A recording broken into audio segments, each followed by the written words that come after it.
Hey guys, in this video I'll be comparing Ronnie Coleman's 1997 and 1998 Olympia versions.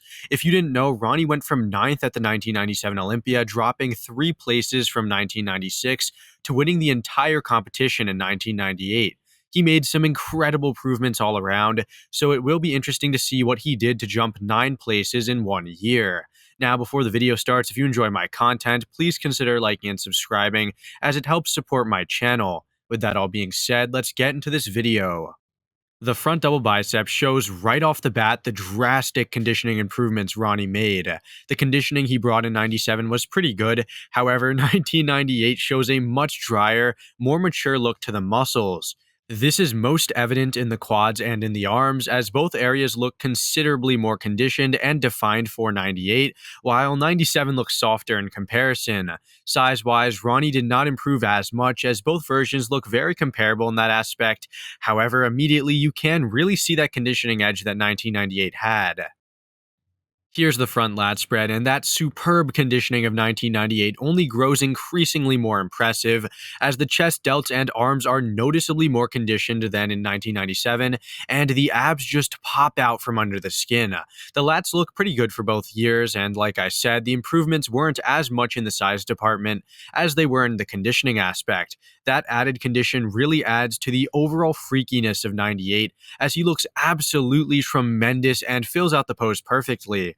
I personally think this, or even 1999, was his best version of this pose, where he wasn't too massive but perfectly ripped.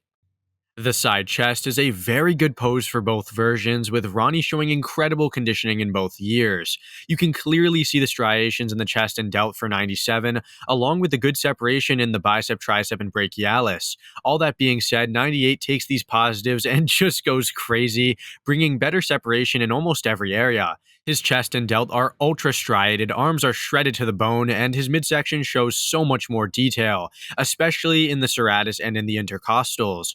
He does look super full and muscular in both, however, that polished look for 98 really seals the deal. Going into the first of the two back poses, we have the rear double, and wow, guys, look at the shredded conditioning for 1997. From behind, Ronnie brought impeccable back, glute, and hamstring condition, as well as arm separation. It looks insane and looks virtually identical to 98 in my opinion. The lower back conditioning does look a bit better for 98, ever so slightly. However, it is pretty clear that 97 isn't too far behind. I really do think Ronnie nailed it from behind in 97, however, his front wasn't as conditioned, which held him back. Now, you can notice slightly better condition in the triceps and in the glutes for 98, along with larger traps, however, that could be just due to lighting. Regardless, both versions are absolutely outstanding and very similar in terms of size and condition. Here's the rear lat spread, and unfortunately, guys, this is the only picture I have for 97, which is just super blurry. Regardless, though, you can see those incredible dugout hamstrings, striated large glutes, and his world-class back. Due to the picture quality, it is extremely difficult to discern the conditioning. However, you can see solid definition and separation in the lower back, defined traps, and pretty wide lats. In contrast, since the picture quality for 98 is so much better, the conditioning is easily noticeable, as his glutes, hamstrings, and back are super dry and crisp. Lighting, angle, and camera all play a significant role in how the conditioning and muscularity will appear, and as you saw in the last shot, both years brought comparable overall condition. 1998's picture does look so aesthetic and flawless though, however, I can't seriously judge this one, guys, due to the quality disparity. Turning back around, here's the first variation of the most muscular, the hands clasp, and this one really shows that polish and conditioning that Ronnie was known for in 98. His chest is clearly more striated, his delts look to be better conditioned too, and his tan is just glowing. Quads look really good for both years though, with Ronnie presenting large separated quads in both versions. Midsection wise, 97 does have less of a split between the abs, while 98 has a noticeable increase in the gap size. However, it's really not too impactful in this pose. Arms look ripped, vascular, and huge for both too. However, that chest separation and dryness for 98 is just next level.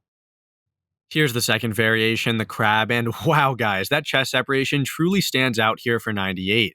You can clearly see that dry vascular condition too, and his arms look more defined and deeply separated now for 98. 97 looks pretty good too, however, his midsection is kind of distended, and he doesn't look as composed in this shot. He does have huge arms and delts, but lacks the overall condition that 98 has. Alright guys, so that about does it for this video. In summary, the reason why Ronnie was able to jump all those placings wasn't necessarily due to the added muscle, rather his top tier conditioning. He came in absolutely shredded to the bone from the front, while maintaining and improving upon his already world-class conditioning from behind. That being said, 97 was extremely impressive too, to the point where he could have certainly placed higher. However, that debate is really for another video. Anyways, I hope you all enjoyed this video. Let me know what you think of his 1-year transformation, and I'll see you all in the next one. Thanks for watching.